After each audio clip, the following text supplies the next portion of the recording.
So, hello and welcome everyone to Divine Threads, Cantonese Opera in Vancouver at the Vancouver Public Library. I'm excited about today's event because we are going to be talking about Cantonese opera with two experts, Dr. April Liu and Rosa Chang, and specifically about Cantonese opera in Vancouver, which I'm told flourished here in the 1920s. So my name is Candy Tanaka. I'm the Programming and Learning Event Coordinator at the Vancouver Public Library. My colleague Diane is also here with us today, and she'll be helping out with the chat. Now, before we begin, I want to acknowledge that we are hosting this event from the traditional and stolen homelands of the Musqueam, the Squamish, and the Tsleil-Waututh nations. Now, organizations often do land acknowledgements, but what other actions can we do to make a difference? So there's a great resource that is one of my favorites to mention. It's a free, massive online course called Indigenous Canada that the University of Alberta offers that you can sign up for free at any time. So just to let you know that this event is part of a new series we've launched to uplift Asian voices that celebrate the diversity of Asian cultures in Vancouver and push back against discrimination in our communities. Tonight, it's generously funded by the Immigration, Refugee, and Citizenship in Canada Association, and we're very grateful for their support in making this happen. So let me introduce our guest today. Dr. April Liu is an independent curator and cultural programmer for the arts and culture sector who completed her PhD in art history at the University of British Columbia in 2012.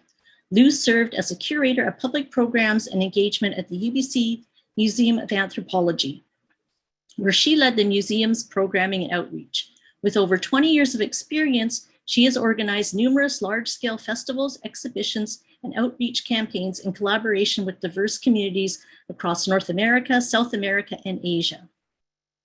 She served as an expert consultant for UNESCO's Intangible Cultural Heritage, the Asia section, and is a published author in the arts. She recently published Divine Threads, The Visual and Material Culture of Cantonese Opera, the first book-length study of the opera's elaborate costumes, props, and stage designs. Rosa Chang is a professional Cantonese opera performer, director, and instructor with over 25 years of experience. Rosa has performed the principal female lead in over 50 Cantonese opera repertoires. She studied with renowned Beijing opera artists Mr. Su Hua Li and Ms. Zhao Fu Li and founded the Vancouver Cantonese Opera, VCO, in 2000, where she serves as artistic director.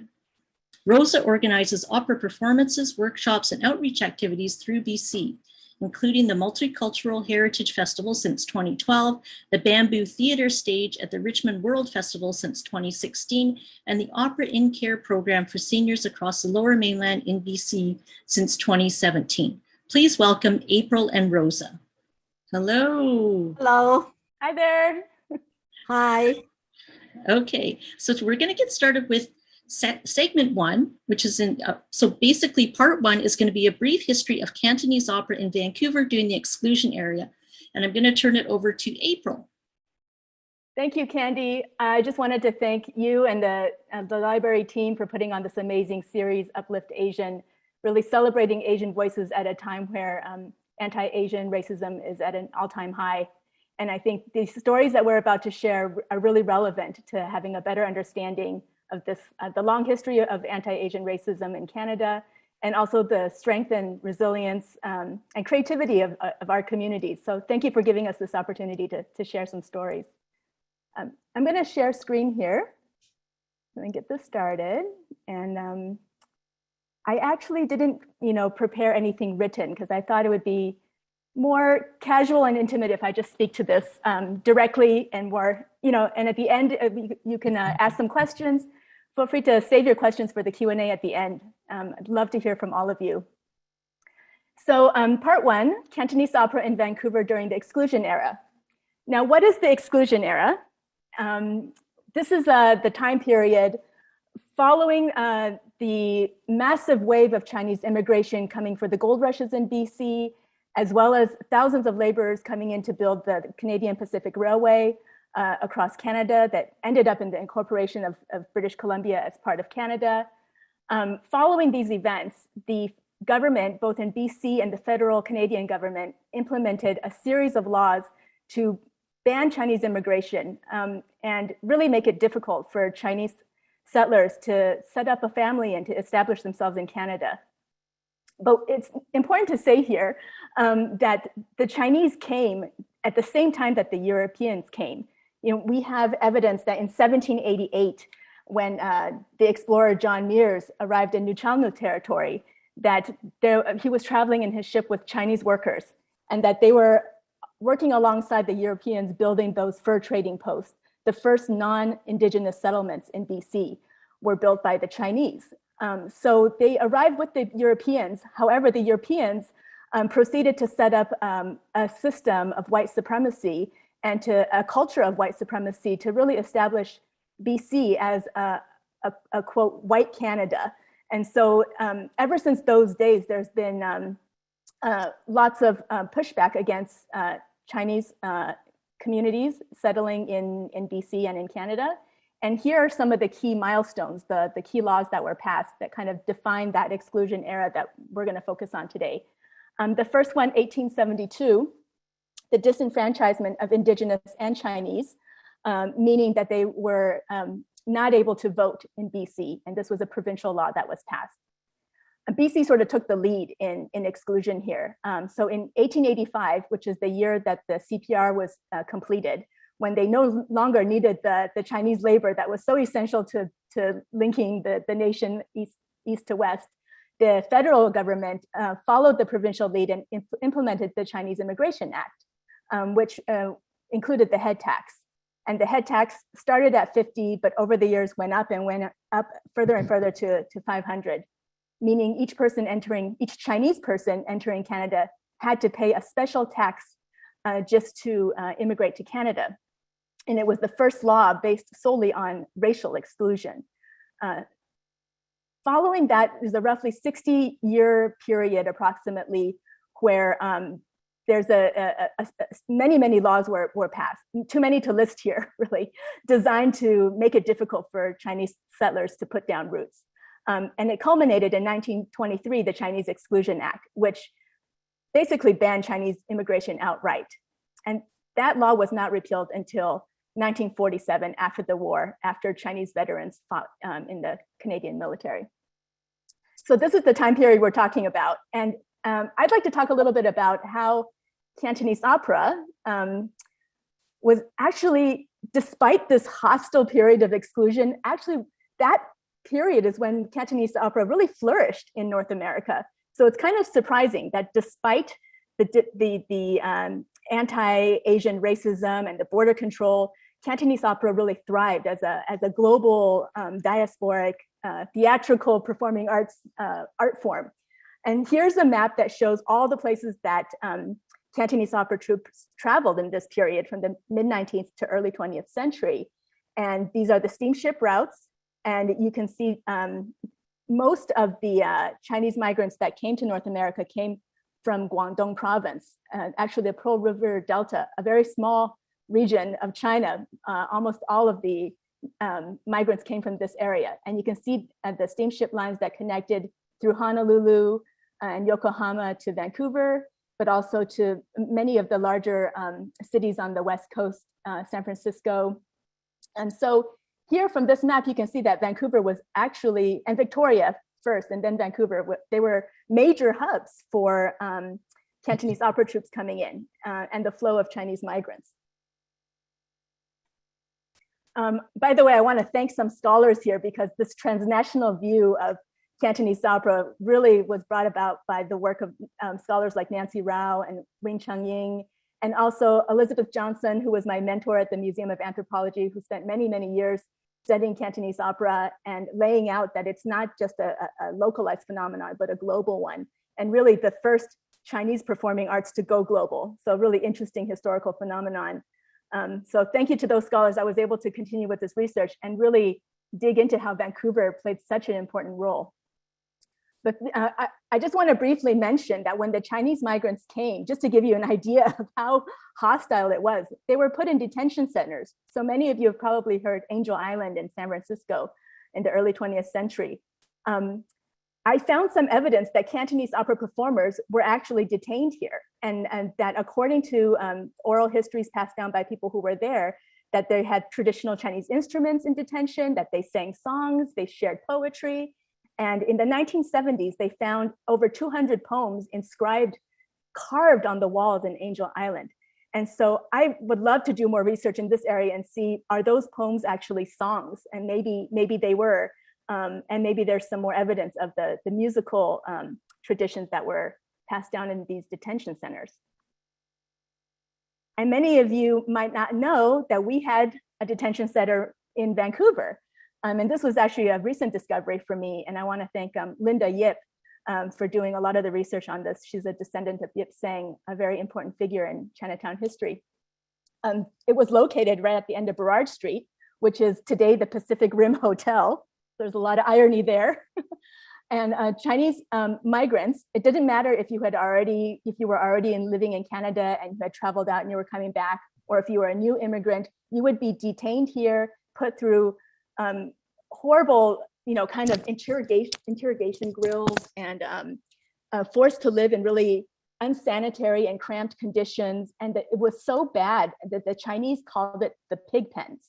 And so this is part of the really tragic history for the Chinese in Vancouver. However, the opera troops, from the very get-go, as migrants were coming, set up Chinese theaters, and they came with the opera from the very beginning. The opera was a critical and completely integrated part of the migration experience. From my research, I found that there was opera performances in even the smallest Chinese settlements, in Cumberland, in Barkerville, all over in rural areas. Opera performers were part of not only performing stories and songs, they were part of the ritual life of the Chinese. So they took part in various rituals to honor the gods on the various festivals of the lunar calendar. They did offerings at altars, and I saw some pictures of funerary parades where they were wearing the Cantonese opera costumes and carrying the instruments as part of the funerary parades. So the musical and performative storytelling skills were used in both a theatrical, performative, and entertainment type context, but also a spiritual one. So it played such an important role in the community. And here you can see in Victoria, just within 3 blocks, there's 3 Chinese theaters. Now that's just astounding to me to see. And if you look at where they're located, they're very much embedded in the center of the community here, next to the tenements, next to all the Chinese shops, but away from the main street, really in the alley, the center courtyard of the community, which was a sort of layout that we see in the villages in Guangdong as well. And space was so crammed and so precious then. You can see how valuable the theaters are because they take up so much space. These are gathering spaces for the community. Here's from Vancouver, the 1913 map showing this in Shanghai Alley. And this is most likely the Xingqiu Theater. And in 1907, there's this photo, one of the only ones we have of the theater, showing there was a race riots in Vancouver targeting Asian communities, the Chinese, Japanese, and South Asians, where just mobs came in and destroyed the businesses, and the Vancouver Asiatic Exclusion League started it, and local politicians supported it. And so here you can see Shanghai Alley, it's all boarded up because the windows have been smashed in. And if you look right there above that little boy, I have a close up here. Oops. There's a sign here that's barely legible that says theater upstairs. So this is likely the building that we see here on the map on the left. And if you look on the balcony, it looks like there's a performer there wearing some kind of Cantonese opera headdress. And I'm not sure if anybody else has noticed this, and this is quite a famous photo for those who study Chinatown history, but I do think, maybe Rosa, you can let me know what you think. I think it's one of the Cantonese opera headdress, and it looks like this person's looking out over the balcony from the theater, possibly. Well, to me, it looks like he has a mask on. Could be, probably. Yeah, because this part looks really like it's protruding from the face. Mm. So despite the border control, Cantonese opera troops could actually come in freely because they were temporary visitors. So they were kind of in this loophole. They weren't considered immigrants. So they actually played this really critical role in maintaining the networks and bringing in the latest fashion and news and music from China. And they came in large groups. You can see here, this is a troupe that came in 1923, that very year where the Exclusion Act was passed in Vancouver. You can see their elaborate costumes. Many of these have been preserved in the Museum of Anthropology at UBC. I encourage you guys to go take a look if you're interested. There's an amazing collection of some 800 costumes. And notice how the backdrop is almost like European in style. So this is a Cantonese opera, even in these early days, was very innovative, borrowing from all the different cultures they were encountering, neoclassical European architecture, French Art Deco designs for their costumes. Here's some early pictures in Vancouver of the Jinghua-Sing Theater. These are tiny little stamp-sized photos that I found in the Cheng collection at UBC. And here on the right, this could be Xingqiu Theater, not too sure. You can see the musicians there on the left. And here, if you look really closely, is a musician holding a guitar on his lap. So they incorporated Western instruments in the 20s and 30s, all this cultural interaction, a saxophone, conga drums, guitars, violins, all made it into Cantonese opera. Here's another image of a Jinghua-Sing performance, likely at the Xingqiu Theater. And you can see that amazing backdrop with the peacock. That's all embroidered silk. That actual backdrop is also in the Museum of Anthropology collection. It's huge. And I wanted to share just a few of these headlines because somebody was asking me who went to go see Cantonese opera in those days, and mostly Chinese, the Chinese, but there was also quite a number of non-Chinese who went to go see, and they reported about it in the media. So these are just articles just related to the Shanghai Alley Theater, the Xingqiu Theater. But when I was reading these, I noticed that they were quite negative. So there was a lot of demonizing of these Chinese cultural spaces at this time, and it went hand in hand with all the efforts of excluding the Chinese. So here you see the theater is a death trap. It's not up to fire code. It's not up to building code. And I read that the city forced the theaters to go through all sorts of costly renovations to meet the building codes and just, really kind of harassing them for every little thing. Wild stampede at Chinese theater, really, really emphasizing how dangerous these sites are and, how it just reflects the immoral Chinese living amongst the midst of the superior white community.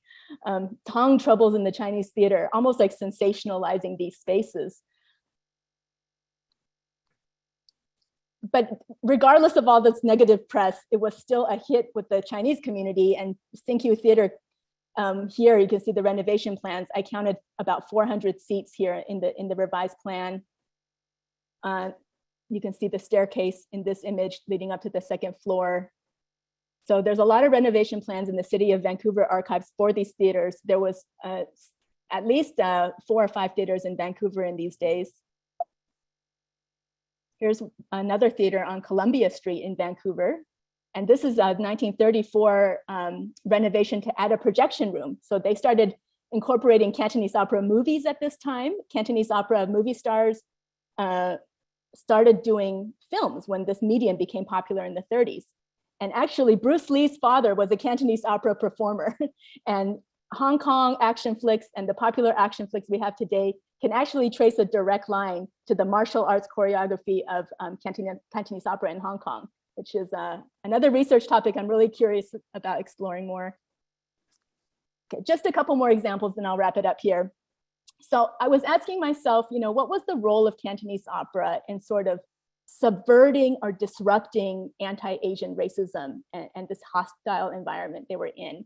And one amazing example I came across is in 1936, for the Golden Jubilee in Vancouver, a citywide celebration for the birthday of Vancouver, the Chinese community really came together and tried to, in these difficult times with the Depression and the Exclusion Act, businesses were on hard times. They pulled together and built this Chinese village and a temporary theater to showcase Cantonese opera. And they had parades that featured Cantonese opera troupes. And Cantonese opera came out of the theater and literally into the streets to show not only their local community, but the non-Chinese community, the white community, really celebrating Chinese culture and saying, you know what, Chinatown is not just a ghetto, it's a place that we can do business, we can welcome tourists, it's an economic, center worthy of being in this city, to really try to transform the image of Chinatown, really to try and survive and come out of hard times. You could say this is a bit of performing the exotic Oriental for the white gaze, but nonetheless, it was a tactic that they took on, really showing their agency in how to meet difficult times. And so you can see here, that the performers are riding in the streets on horses. But what's interesting is that the people leading them are young white boys, probably volunteers in the parade. So here the performers are Chinese and Cantonese opera costumes. I have your examples of the costume because I found them in the Museum of Anthropology. And then these young Caucasian men wearing Cantonese opera vests of a foot soldier. So there's this reversal of power. You have these young Caucasian men leading the horse as foot soldiers, and then the Chinese coming out as great warriors and emperors and immortals. So it is theater, but I find that there's something subversive going on here with the language of power in the costumes. Here's a few more pictures of those parades from 1936. It was a turning point for Chinatown. Afterwards, the white elites, the mayor, and people in the press really celebrated Chinatown and wanted Chinatown to be open for business. Shirley Temple came and took pictures with the opera performers. Okay, last example, and I'll conclude here. These pictures are actually from San Francisco, but because of the touring circuit between the different cities along the West Coast, these are costumes and settings you would likely see in the Vancouver theaters as well. And I was thinking about how costumes and the performance of gender and identity could be subversive in this context of the era of exclusion. And I just wanted to share some interesting images. Here are women in male costumes playing male roles, which was popular during this time in the 1920s and 30s and onward. Prior to this, women were not, like in the 19th century, not supposed to, not actually in the Qing dynasty, banned from performing with Cantonese opera troops. It was only after the fall of the Qing dynasty and the Republic of China was established and the women's movement was going on in China at the turn of the century, early 20th century, that women started to participate in opera. And here they are in male roles, on the left as a warrior and on the right as a scholar reading a book. So there's a lot of play on gender and power going on here. And then you have also here, this is Quan, a Cantonese opera actor in cowboy costumes. So they started putting on the costumes of basically white male heroes, of the West, and incorporating it into Cantonese opera. So I've just been fascinated by this phenomenon here. On the left, a man in a top hat. So Cantonese opera, to conclude, was I believe a site of where the Chinese community came together both culturally, spiritually, socially, and politically. It was something that really was like the mana of the community, was like a place for social gathering, networking, keeping the networks alive in a hostile period, and also, just sharing the stories and keeping in touch with the homeland. So it actually flourished during the time of the era of exclusion. So, all right, I think I'll wrap it up there. And maybe with the questions, we can come back to some of these topics. I'll pass it over to you, Candy. Okay, great. Thank you so much, April. There was so much information there. I'm going to have to go back and watch the slideshow again because it was so impressive. You pulled in so many things I had no idea happened. Like, it got me really excited, especially about the 3 Chinese theaters in Victoria. Like, that's amazing. And also too, it's interesting that you mentioned the Golden Jubilee because I've also been doing some research through the archives and I came across some images as well. And I was so surprised about it. It was one of the ones where they had a giant arch, I believe, put up. So I saw an image of that somewhere. Yeah, that one on the bottom right. And I was like so fascinated because I had no idea that existed, but I'm sort of trying to incorporate something like that into one of my sort of smaller writing pieces. But that is so interesting. Some of the images you found, though, I've never seen for the actual Jubilee celebration. So that's great. We do have a lot of questions, though, and a lot of people are super interested in what you were saying. I did want to clarify something that Jasmine is asking. She was asking about basically what happened to all the the Cantonese opera from that era. Like, was it because of racism that that the theaters got destroyed, or basically weren't being used anymore, or was there something else that happened? She's just wondering sort of what happened to the Cantonese opera scene during that time. Well, the Cantonese opera scene never completely went away. As Rosa will share with us in just a moment, that it's still going on. There's still many performances all along the West Coast and all throughout diaspora globally. It's still a very much a thriving art form that got UNESCO recognition in 2006. But the old theaters that I showed in some of these photos are no longer around. And I attribute that to the growth of the city, the population pressures, the gentrification, the shifting of where Chinese communities are living, and the general many kinds of challenges they face, like the Xinqiu burned down. They had legal issues going on. Actually, I read that many troops, when they brought in the performers just jumped ship and didn't perform and then they had to pay all those expensive bonds because they didn't return to China. So many used that loophole to actually immigrate and stay. And so that was a financial hit for the people who were sponsoring them, which were basically Chinese organizations and businesses. So lots of reasons, but I just want to emphasize that it continued to flourish even throughout the post-war period. That makes sense. And one more question before we move on, because I think it kind of relates to what you mentioned. Maura is wondering, did the Cantonese opera reach parts of Europe as well, and how was it received there? And what was the time frame for that sort of, the traveling troops over to Europe? What a great question. Not a topic that I looked really deeply into. I know that they were active there. To be honest, I'm not sure I can answer that really well. I think from what I understand, it was much more active in North America, Australia, and even in South America, but less so in Europe, I think. But that might be because of a lack of material evidence, because nobody saved all this, ephemera. We're lucky that we have this stuff, and it's very, very small what we have compared to the actual activity that was undertaken. So it could be that in Europe they were active, but that the material archive just wasn't preserved. Okay, great. Now we've got lots left, so I'm going to move on to segment or part number 2, the story of Quan, who's a performer and prop maker with Chinese Indigenous heritage from BC.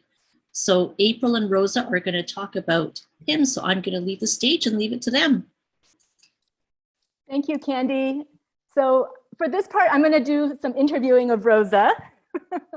And I've been collaborating with Rosa on this project for some time, and it's incredible. I can't wait for her to share it. So Rosa, the first question I have for you is, who is Hua Guangguang, and how do you know him? Hua Guangguang is, I knew him in 1993, and I just started learning Cantonese opera in 1993, and I became a member of the Zhenhua Sing. And then I started performing in their performance, and I call him Uncle Hua, because we respect him. And so Uncle Hua was in charge of the backstage. And as a performer, so we got to know him quite well. And sometimes we went to tea, dim sum with him as too.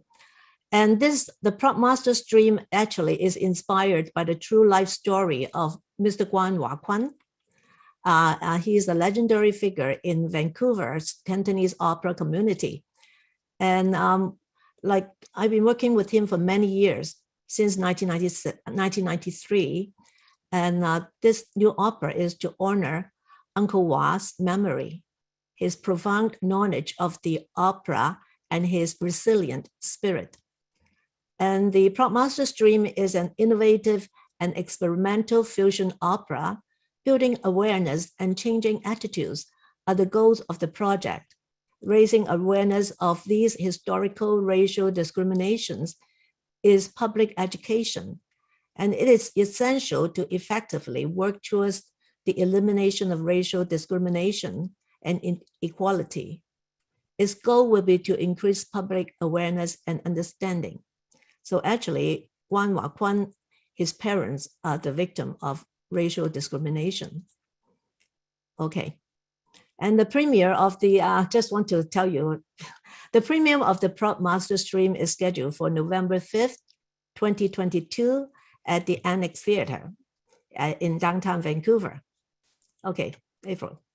Can you tell us a little bit more about how you knew him and what was his role in the Cantonese opera community? Since like when we were performing in Zhenhua Sing, he was in charge of the backstage because he was trained in China as a Cantonese opera performer and also in the making of props and also the management of backstage. So he was the only one with professional skills. And then when he came back to Vancouver, apparently he went back to Chinatown to get back to what he loves. So he became almost like mentors for people in the backstage of Cantonese opera and communities. So that's how we knew him.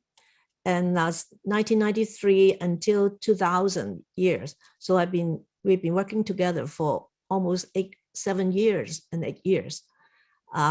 He is a very kind gentleman, but you can feel he is quite lonely. The first time I saw him, it was in the Zhenhua Sing Musical Society. And I saw him sitting at the corner of the club by himself. Not many people talked to him, but I think he was just enjoying the environment, enjoying something that he knew best. And then we only became friends when we started performing, and he started teaching my husband all the knowledge about backstage and prop. Yeah, we really missed him. Here's a picture of the building he lived in on Haas Street. Yeah, have you been to this building, Rosa, where he lived? No, I actually don't know, but he like one day he brought his friend to the backstage when we had the performance, and he introduced this friend to us. Actually, he was his landlord called Philip Cheng, and Philip became our friend, and he started helping us in the opera too. And also Philip told us a lot of interesting story about Uncle Wa. The one thing that he told us is really to our surprise, because Uncle Wa told Philip, and also he said, well, my only pastime, my favorite pastime was watching James Bond 007. And also like he gave, eventually at the end, he gave Philip the whole stack of VCR of all the 007 movies. So I find it very interesting. Yeah. So that is very memorable. Yeah. So speaking of Philip, we learned all sorts of new information about Hua Guangguang by speaking to his former landlord. Yes. And I think in the Rice Paper magazine, that was the initial research on his life story. I believe the understanding was that he was adopted into a Chinese family and then taken to China. But we actually learned more, right? Can you tell us what was the discovery? Yeah. I don't know why I thought he was an abandoned baby, but I have always in my mind thought he was an abandoned baby of indigenous parents. But then after we talked to Philip, actually it's only last year, Philip told us his father is Chinese, and then his mother was indigenous woman. Then it started all over a very interesting story, because like then I start doing research, and then we find a lot of interest, like a lot of fact about the Canadian Chinese and also the indigenous background and the history. So actually it makes our story much more interesting, and also historically is very valuable. Yeah.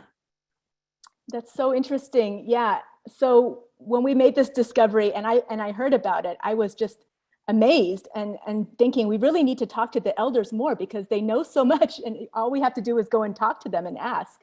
And when we learned that he had an indigenous mother and a Chinese father, we wanted to know, did he know which nation was he from? Did he have any connection to his heritage? But we weren't able to find any answers on that front. It seems like that he didn't have a connection to his indigenous family because he had gone to China and come back and lost contact with them.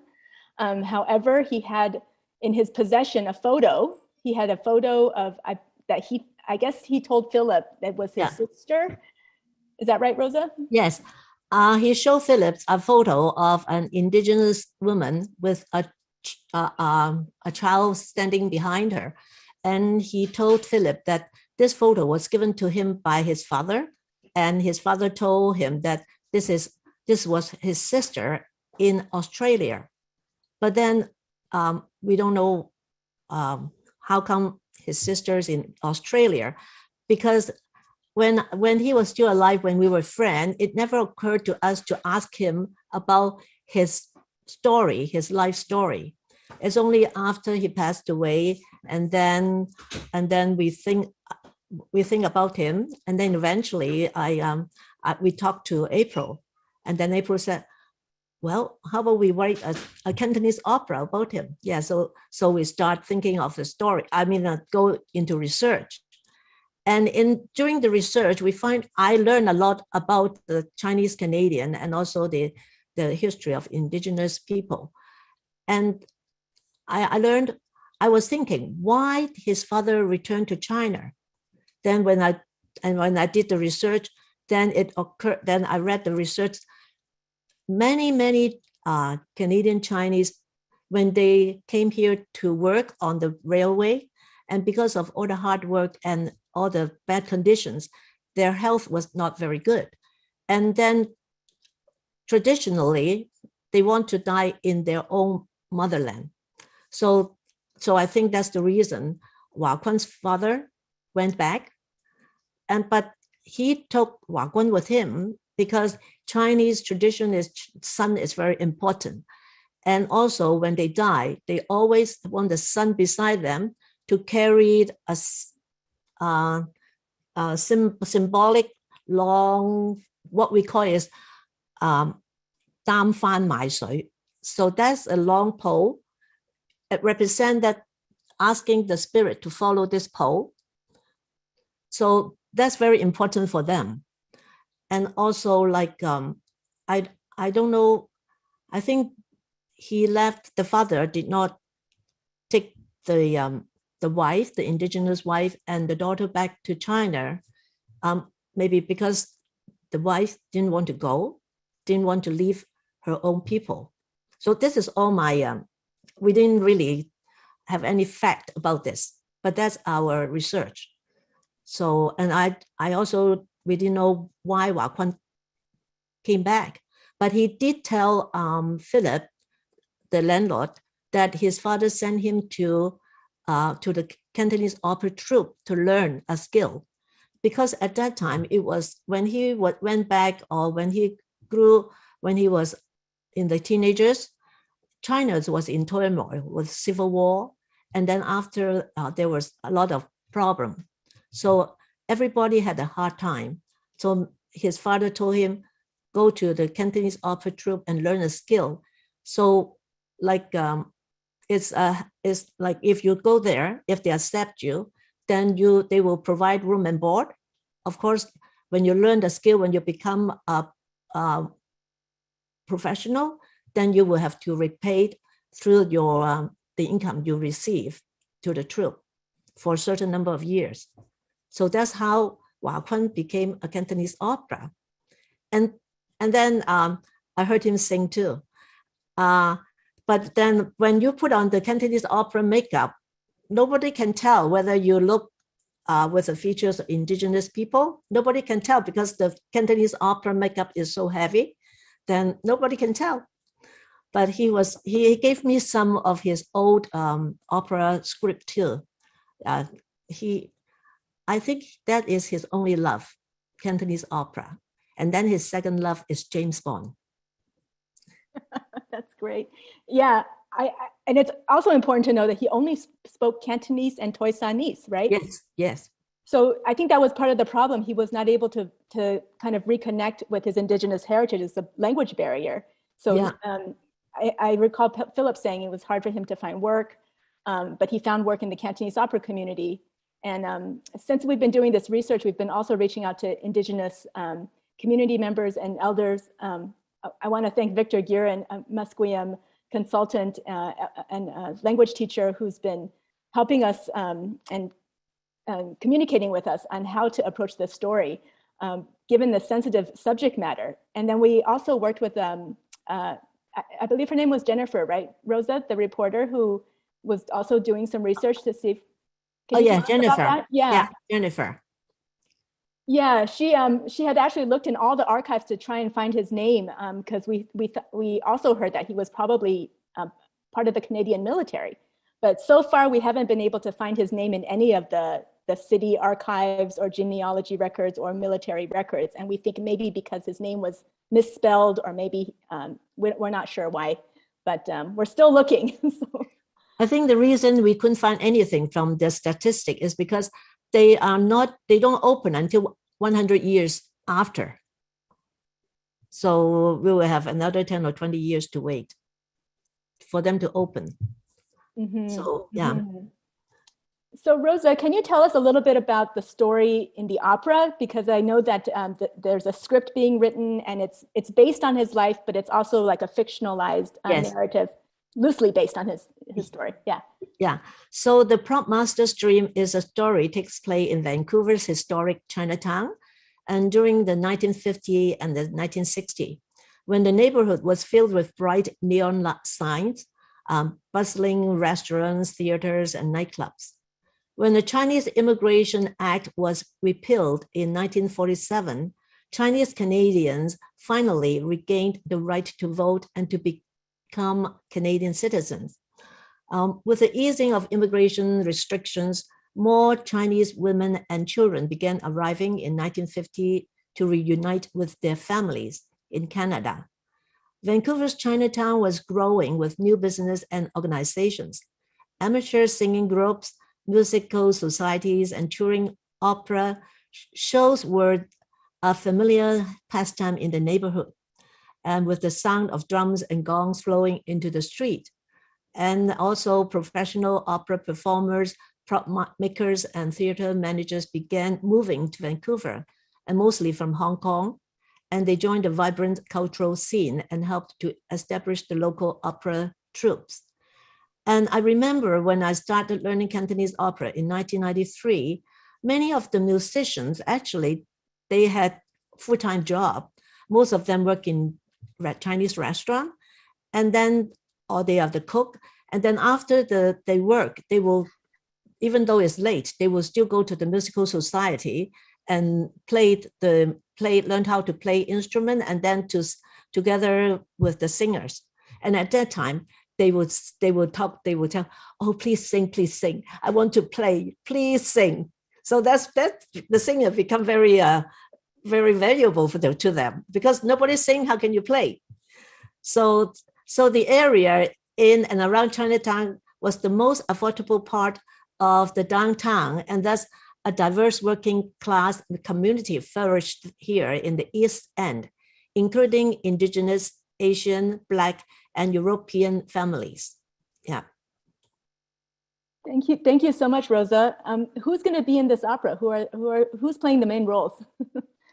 Okay, the main role will be the Jackie Lam. Jackie Lam is from Quan Chao, and he was trained in Quan Chao. Let me see here. In a Cantonese opera troupe, and he immigrated here, and actually he owned a business in Crystal Mall for like those bubble tea, but now he retired. So I hope he can spend more time in performing. So Jackie will be Quan, and later on you will be able to hear how he sings. So he is a very popular Cantonese opera performer in Vancouver. So then the second main supporting character is Phoenix. I will be playing Phoenix. So Phoenix will be Quan's adopted mother, and she is a brave and talented opera performer. However, she carries the heavy weight of responsibility for her family and her troupe. Even though she does not want Quan to leave her side, eventually she gives him her blessing when Quan wants to go to find his birth mother in Canada. So years later, she goes on a solo journey to find Quan in Vancouver. And Phoenix gains a deeper understanding of herself and their mother and son relationship. So Rosa, that's me. I'm the founder and artistic director of the Vancouver Cantonese Opera, and we were incorporated on June 30th, year 2000. And in year 2005, we got recognition from the federal government, and we became a charitable organization. And we, Vancouver Cantonese Opera, have a lot of the outreach programs, and also we did a lot of workshops and community outreach. So our mission is to preserve and promote Cantonese opera in Canada. Thank you, Rosa.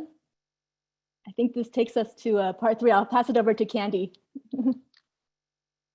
Hey, great. Thank you both so much. That was really fascinating to hear, Rosa, all about, what's coming up for the future. People are so excited. They can't wait to see Prop Masters Dream.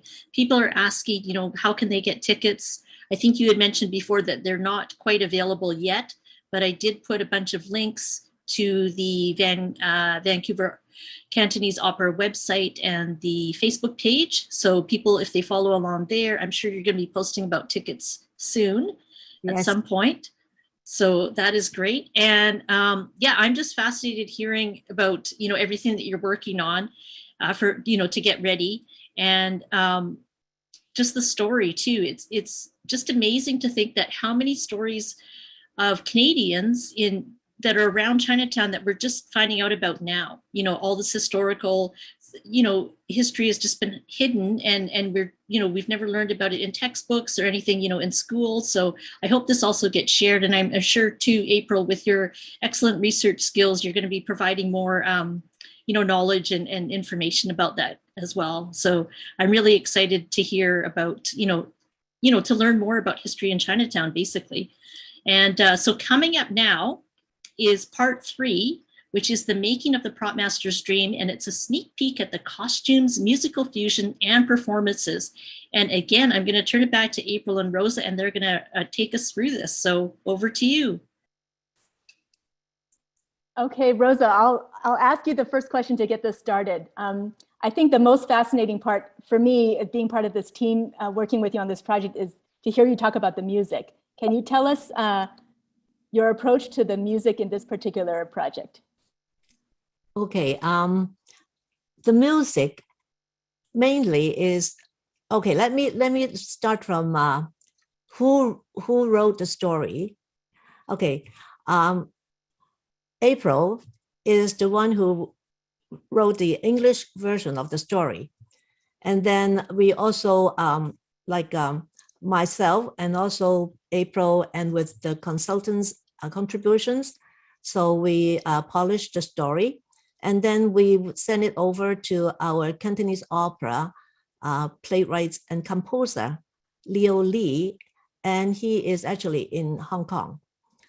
The reason we have to get a playwright in Hong Kong is because we don't have a Cantonese opera playwright or composer in Vancouver. And Leo is very young, and so he's only about 30, and he already has written a few scripts already. So, and then the music, it will be Cantonese opera and fusion with jazz music.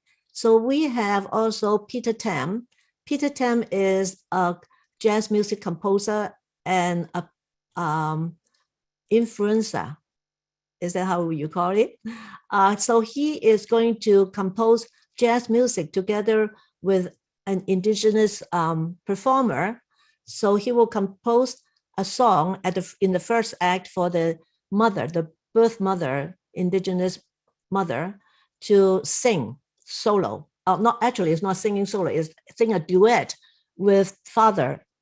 But so we will have Peter compose the music, then the Cantonese opera composer, Liu, will try to fusion some Cantonese opera music so that the father will sing Cantonese and then the mother will sing the indigenous music songs.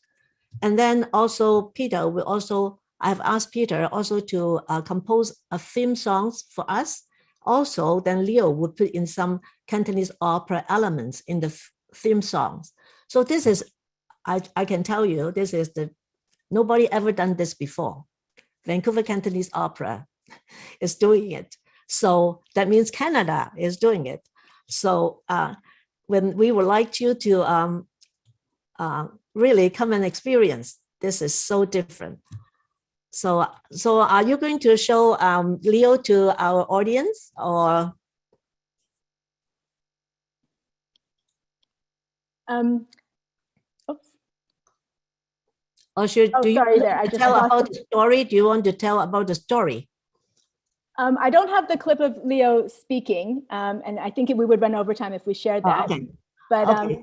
I'm glad you introduced the team. Thank you, Rosa. And I mean, Rosa said I wrote the story, but really I just did the pre-writing because I can't compose Cantonese opera. That's not my area. But Leo here is helping us. And also, I think we should thank Derek Chan, who's our dramaturg. Yes.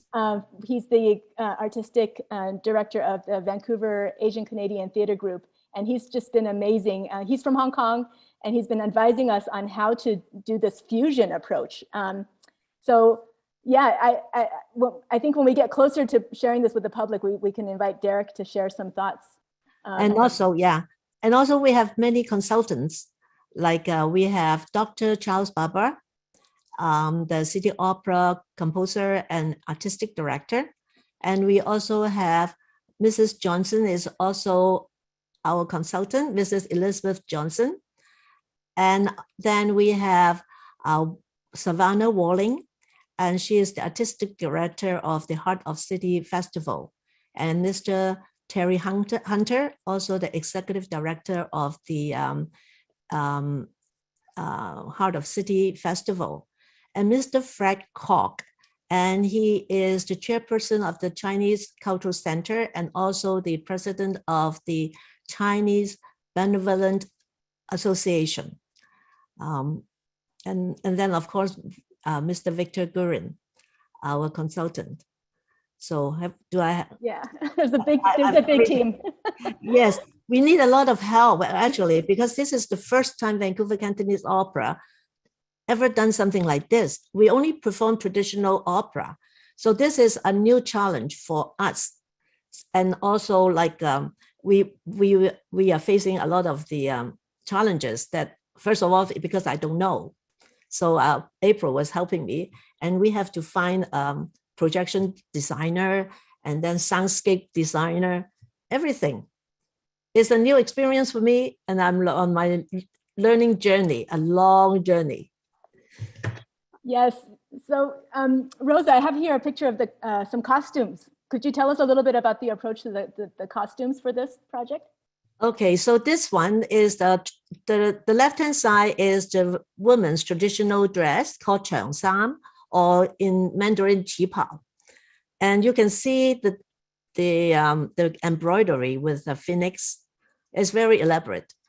And the right-hand side is the men's traditional costume. It's also called Cheng, but it's the men's style.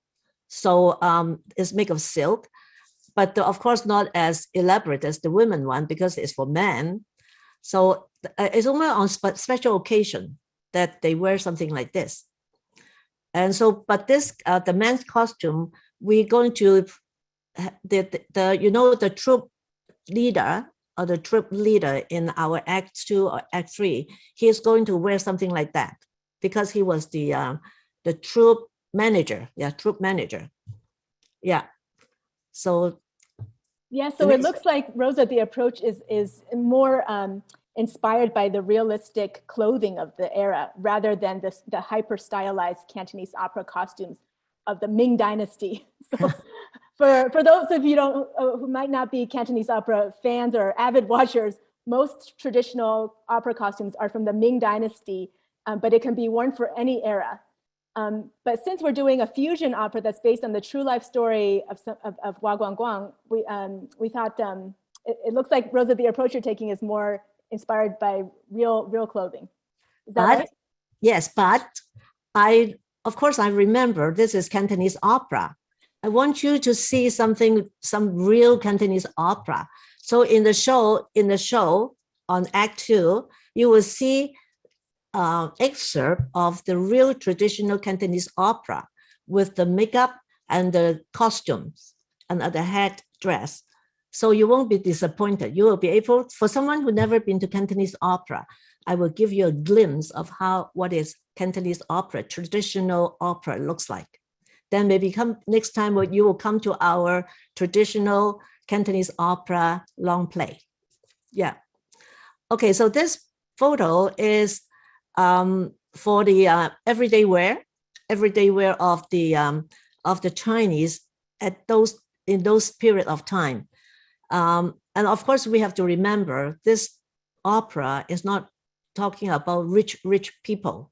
They are just ordinary citizens, and so they cannot afford very elaborate costume. So this is the everyday wear, but of course, it's also a stage performance. I give them some color, like pink, green. I think in everyday wear, it will be more like gray and black. Yeah. So this is the one in the middle, black one. I'm going to, like when Quan's father went to see Phoenix on the first act, I think he will be wearing something like that, but black color. But he's going on a trip, so it's more like something like more expensive one for him, to show off that don't want to lose face or something. So this will be the costume he will be wearing. But I'm sure when everyday life he had a hard life. So this is maybe his costume for going to a special event. Yeah. Sounds good. Thank you for sharing a little bit, a sneak peek of the behind the scenes. Yeah. I think now the moment that everybody's been waiting for.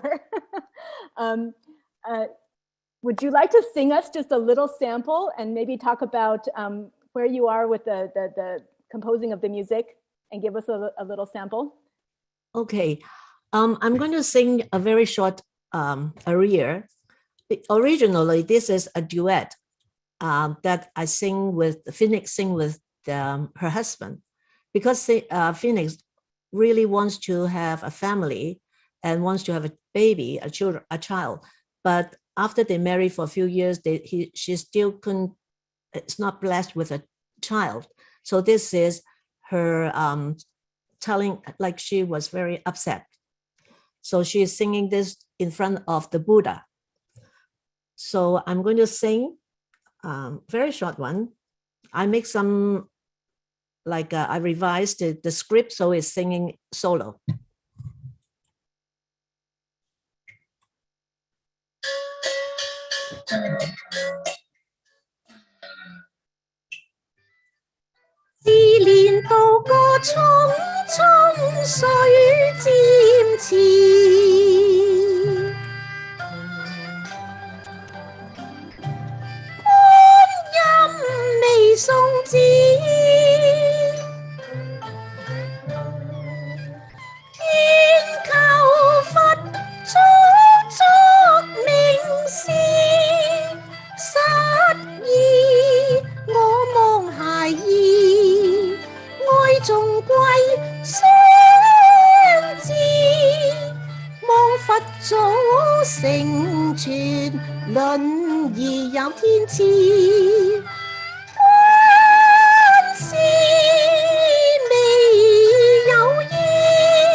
與未變濃情，兩相依，情天愛海，乞求痴線。若能得此志，齋戒沐浴，經仁慈，更攀神明，莫令我妻相更憂思。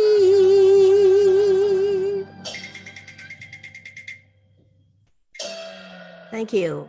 I hope you like it. Beautiful. Thank you, Rosa. Thank you. I think we also have a clip with some subtitles and also showing Jackie and Rosa singing, right, Rosa? Yes. So this is the scene when Jackie discovered that he's actually, Quan discovered that he actually is half Chinese and half indigenous, and he was adopted by Phoenix. So this is the scene that he asked his adopted mother, why didn't you tell me? And then Phoenix told him why that actually he is half Chinese and half indigenous. Yeah, enjoy it. 我唔係你親生嘅，我係加拿大原住民，我唔係中國人。燃亮父母是憤是偏是愛高，追憶往事，愛心有佢路，教養人須報。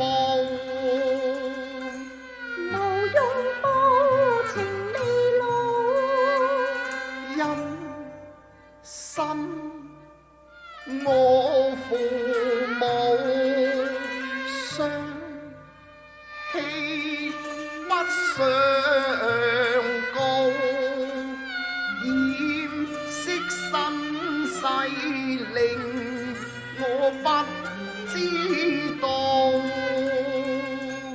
求亮書似夢，不知才對，念到也在忍於義，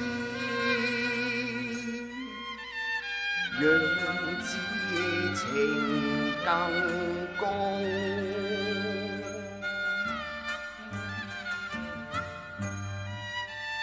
親生拋棄子，若非佢愛惜，已經棄絕埋歸道。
為是我心裏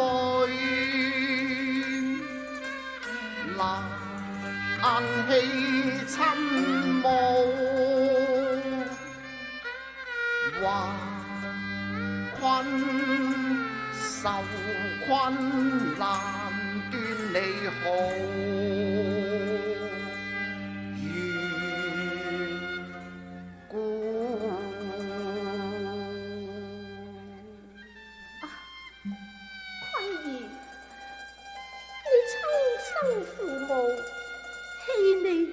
你又何必記掛呢？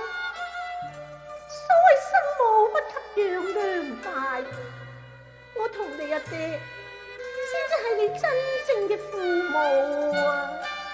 唔係咁嘅，唔係咁嘅。養娘須養母，教兒須養父。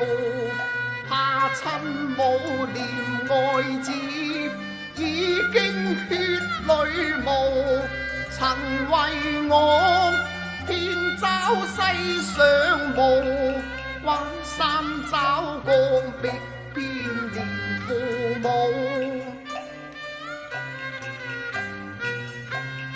撫養雖好，因後天高，今生望報。心記親辭走遍天涯，唯盼再逢陌路。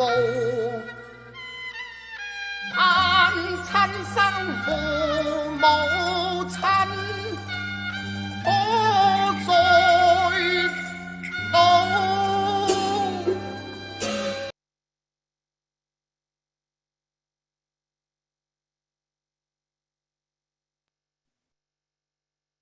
Wow, bravo. He has such an amazing voice, Jackie. Yeah. Yes, he's a very good Cantonese opera artist. Yeah. I think that was amazing. And I loved your singing too, Rosa. It was just so great how it just carried over, even though we're online with Zoom and the platform sometimes isn't that forgiving, but just the sound, it was perfect in my ears anyway. So I really appreciated it. Thank you. Thank you so much. Yeah, and that was a great performance as well, just that we just saw. There's lots of questions, so let's move on to the question part. I think that's what we're going to do next, question and answer, hopefully. So there has been, well, of course, people are saying that, you know, both Rosa and April, that you have been amazing. So we thank you for that, that there. And then someone is asking about the show as well. You know, is it going to be in English? Is it going to be in Cantonese, or a little bit of both? How do people negotiate that when they're, you know, when they're getting ready to buy tickets and they want to come and see a show? Okay, well, it's a Cantonese opera, but we will have English and Chinese subtitles and narrations. And then, of course, in the first act, that will be singing in, like I told you, the duet will be in Cantonese opera and also indigenous music with the birth mother. We name her Lucy, and singing with Quan, and she begged him not to leave her. Then, of course, and then in the act when Quan arrived to saltwater city, that is Chinatown here, and so there will be English, and then we will hear a lot of the drumming, of indigenous drumming, and the jazz music. So it's a very interesting. Yeah, this is the first time. And some people are asking, I think this goes back to the first part of your talk, April. Someone's asking, what is something that would shock you about the experience of Cantonese immigrants in Vancouver? Wow, what a great question. Well, be honest, I included the detention shed in the presentation today because I was shocked when I found out. I knew about Angel Island. I knew that there was what they called immigration sheds throughout Canada to process immigrants throughout the 19th century and the 20th century. And of course, we have border control today. And we hear horrible stories about that even now. But I didn't imagine that we would have a Chinese detention shed that was called the Chinese detention shed by the city and put on a map, on the official city map, that it was specifically labeled for the Chinese. It wasn't just the immigration shed in which I've seen it labeled in other places, but it really singled out the Chinese. And then to look further and hear that the Chinese called it a pig pen, that they felt like they were penned up like animals. And I know that this is not the only instance, and it has led me to discover other shocking stories. The Darcy Island Chinese leper colony is another shocking discovery I've been researching recently, where they segregated Chinese lepers who were discovered to have this medical condition and forcibly exiled on an island off the coast of Vancouver Island, and then just left there to die without medical care. They dropped off food, I think every few months, and just let them fend for themselves in this area that was very wild and with really rough conditions. So the Chinese were really, when we talk about racism, it was very severe, very extreme. And now it's important to understand this history because it's coming back. And I think to be in alliance with all the other communities that have been facing this, and especially the indigenous. And I think this is, an opportunity for, this project is an opportunity for Chinese communities to start talking about what does truth and reconciliation mean for Chinatown? What does it mean for Chinese Canadians? Because we're not in the same position as other people. We have our own unique history here as settlers on this land. How can we do some of our own healing work? How can we start those conversations? And just doing the research has prompted us to go in and seek out more conversations with elders and learning about some of these connections that have been erased from view. So for instance, the CPR workers that I spoke about, many of them died on Indigenous land and their grave sites were not marked and they were just completely forgotten about. But their stories were preserved by, in the Indigenous oral histories, amongst the Stolo, amongst the people living around Lytton and Barkerville and all over the place, in all the Coast Salish communities, there's these stories about the Chinese workers who died on their lands, and also the Chinese who intermarried in their communities. So the Chinese formed respectful relations with the Indigenous from early days on. Before they traded, before they settled, they entered into communication with these communities. And when we see the intermarriage, that's a real evidence that that there was a strong ties established. So interracial families were formed, and Lily Chow is a researcher who's written about this extensively, and I'm really thankful for her for uncovering a lot of these stories. Long answer to your question. Great, April, thanks for that. I've also read too about good relations between Indigenous and fishermen too, of Chinese and Japanese heritage. So I think that's really interesting. And actually, Liu here is mentioning too that there's a lot of histories of Chinese and Indigenous people and mixed race in the downtown East Side as well, which he's mentioned about. And I think someone would be interested in writing about that as well. And he's wondering too, are there any more Cantonese operas coming in from China? Like, are they doing any touring troupes that you know of coming to Vancouver or anywhere close by? Okay, we used to have a few professional group coming, but since the last 2 years of the pandemic, so everything stopped. We don't have many professional troupe coming because first of all, it's expensive to invite a whole troupe coming. And also we don't have that many Cantonese opera audience in Vancouver to make it feasible. So yeah, we would love to invite more professional group, but we will have to work harder to build up our audience base here. Yeah, and that's why we introduced an opera, a fusion opera. So want to have more mainstream audience, get to know more about Cantonese opera. Yeah. I think that kind of goes back to a question that I had that I noticed was in your book, April, that you mentioned, your book Divine Threads, about how Cantonese opera, the Chinese elites actually came and brought Cantonese opera, to the city in Chinatown, and how it helped build up community, through support and things like that, and this sort of transnational business network. sort of arise. But I'm just wondering, it would be great to see that happening again in, in Chinatown, right? And I mean, would that sense of regeneration again happen here? Like, could it happen? I mean, Rosa, can you make it happen? What can we do here? I don't know if that... What can we do here? Okay, Cantonese opera is not like Cantonese music or Chinese music. Everybody appreciates music because they don't have to understand the language. But Cantonese opera is different. But it's also an educated hobbies. If you want to learn more about Cantonese opera, come to the show, or like we do have, actually we have a Cantonese opera in the Cloud series that we started last year. In this series is we have English, Chinese narration, subtitles, and also we have pre-show and we have after show.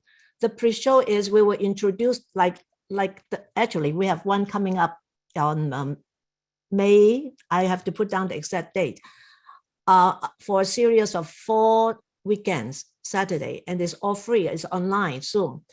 And then at the beginning we will have a pre-show. We will introduce the characters of the show, and then also we will, and the pre-show we will introduce to audience what they should pay attention to during the show, like why do they do this and why do they do that. And then at the end we have an after show. The after show is very interesting because we will collect the whole show, what is important or what is interesting, then we'll introduce in the after show, like why this performer used this water sleeve, or why the way he came out the stage, and why, like for me as a female performer on stage, when I first come out on the stage, I always have my back turned in, like my back will be to the audience. Then when I walk out the stage, of course, with the music and stuff, then when I turn, that's called the first impression. I have the back to my audience so they won't be able to see me how pretty I am. Then until I'm ready to show them my face, I turn. So that's what we call 兩相 in Chinese. So then people know why that he has his back turning to me when he come out. That's the reason. And also then when people say, a lot of the people said Cantonese opera is so noisy or Chinese opera is so noisy with all the gong and cymbal banging on. But actually, no, the gong and cymbal is the heartbeat of Cantonese and Chinese opera. If you are a seasoned Cantonese opera or Chinese opera audience, closing your eyes, like if you close your eyes, just by listening to the gong and cymbal rhythm, then you know what is the performer doing on stage. Like we will have a set rhythm for a performer. If if he is drinking a wine, then it will be like this. Then we will have the gong and cymbal accompany the movement. Or if he is kneeling down, then will be another rhythm, a set of rhythm. Or if he is falling asleep, then another set of rhythm. So it's very interesting if you get to learn more about Cantonese opera.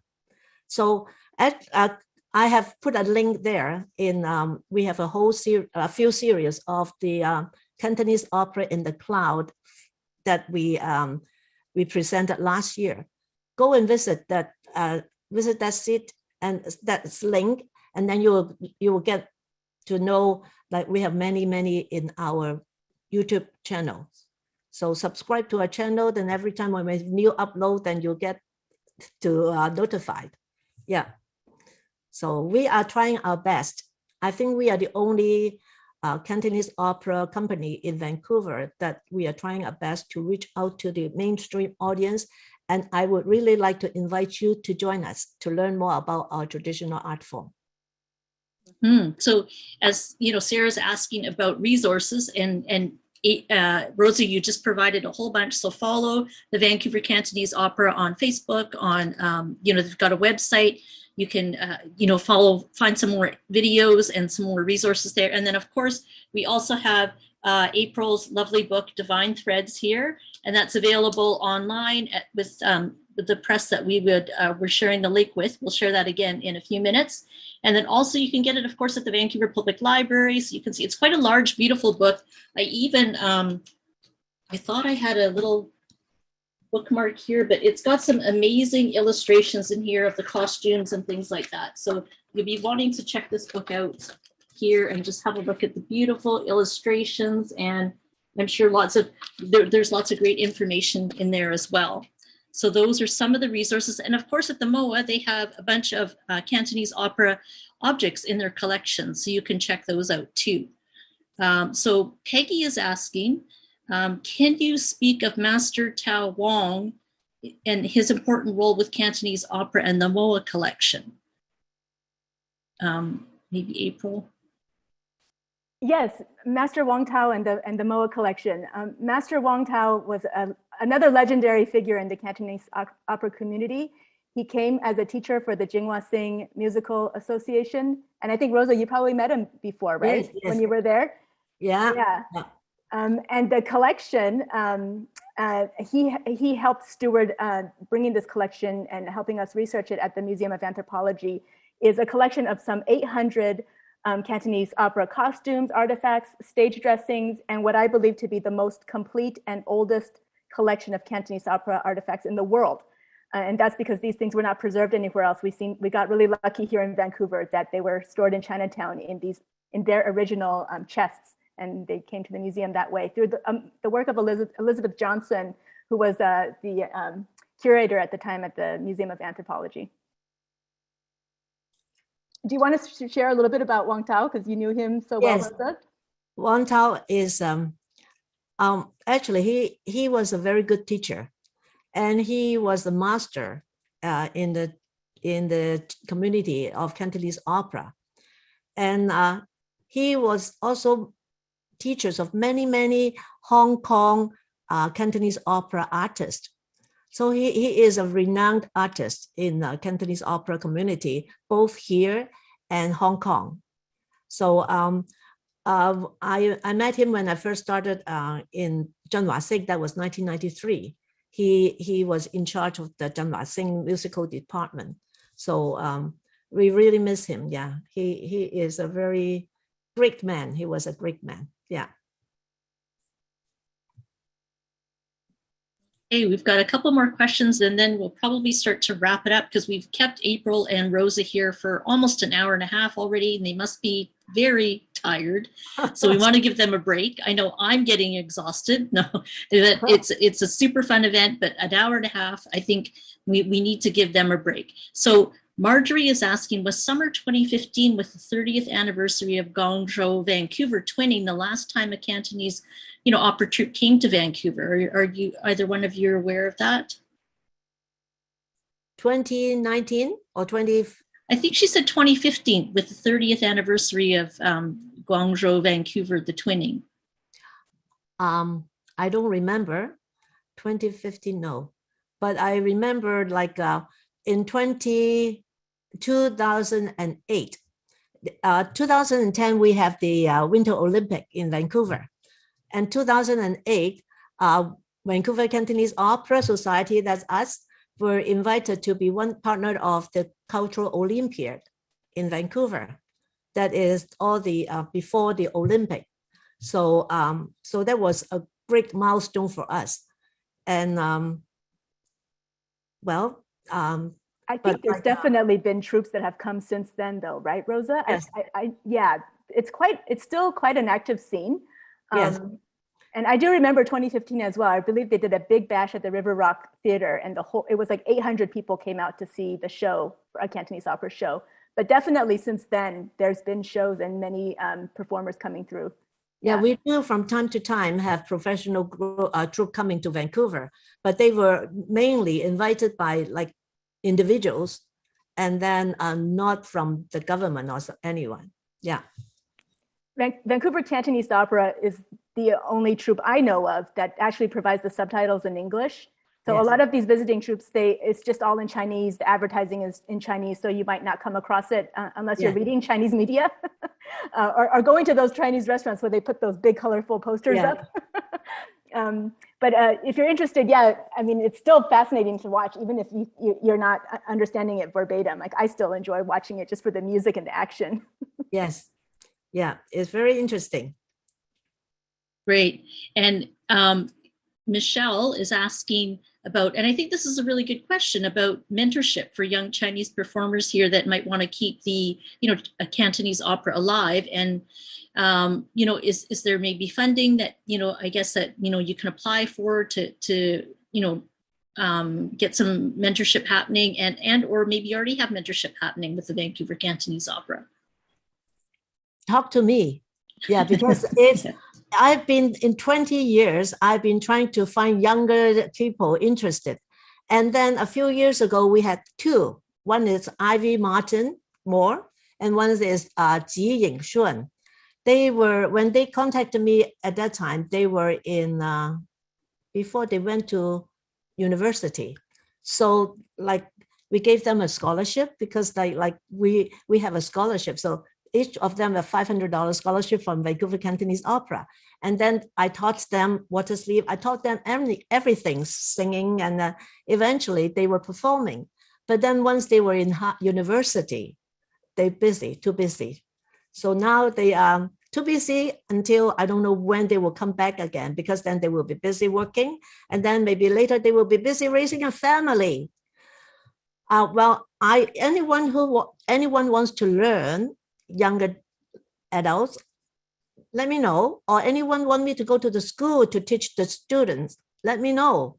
Because I used to go to Surrey Elementary School and do workshops, but you have to be invited by the principal. And then I also talked to Chinatown Elementary School, but it didn't occur to them Cantonese opera is important. But anyone interested and want me to go and teach them, let me know. Yeah. And I think a few years ago too, my colleague Diane helped with you, Rosa, and you had a great makeup demonstration at the Vancouver Public Library, and we'd love to do that again. So, hopefully we can make that happen in the future. And Rosa, and April, where can we see Chinese opera or Cantonese opera, in the future? I know you've got that show coming up, but are you also doing workshops? Are there any other spaces that either of you know of that? Because it sounds like we've got many people interested tonight, which is great. Okay. We collaborate with the city of Richmond, the Richmond Cultural Center, a free program called Water Sleeve Flash Mob Camp. And I held it for 2 years there until the pandemic. So it is going to be 2 or 3 weekends at this Richmond Cultural Center for the learning how to do the water sleeve. And then I was thinking, after they learn it, then we can go to do flash mob dance in malls and anywhere. But then it's difficult to find someone who is really interested to continue doing it. But if you are one of the person who think you will continue, just let me know. Yeah, if like Vancouver Public Library, if you want to have a flash mob camp, let me know. It has to be free. I don't want you to charge anything. Free, but then one problem is we have to find some water sleeve for them. Or our thing of doing just the sleeve, the water sleeve, so cheaper. Yeah, have a flash mob camp at Vancouver Public Library, and then we can do it in the promenade. People will stop and watch. It will be fun. Yes, definitely. I agree. Yeah. There's actually a lot of venues that regularly connect with the Chinese community on Cantonese opera programming. The Norman Rothstein Theater, Rosa does a festival there every year. The World Festival in Richmond Cultural Center, the Chinese Cultural Center in Chinatown, the Sun Yat-sen Garden sometimes has opera events. So just keep your eyes out open in the community. Michael J. Fox Theater in Burnaby, and even the River Rock Theater once in a while. So it's just about keeping your eyes open for these opportunities, but it is an active scene. And so if you're looking for it, it's not hard to find. Yes. Okay, great. And you're right. Their enthusiasm, Michelle is saying, both of you are so enthusiastic about, Cantonese opera that, it's, your energy is amazing. And, you've done so much today. So I really appreciate helping us out with this talk today and demonstration. It was great. And I know that the audience enjoyed it. And an hour and a half, I have to say, you guys just kept going, which is good. And I love it. But I do want to give you a break. So I want to thank everyone for joining us online today. And a huge thank yous, of course, to April and Rosa. And many thanks to my colleague, Diane, for helping out tonight to keep the chat going. And we've got a link that we're going to share of the Cantonese opera objects in UBC's Museum of Anthropology's collection. So my colleague Diane's going to share that link. I'm going to turn on the slides again, so just give me a half a second here.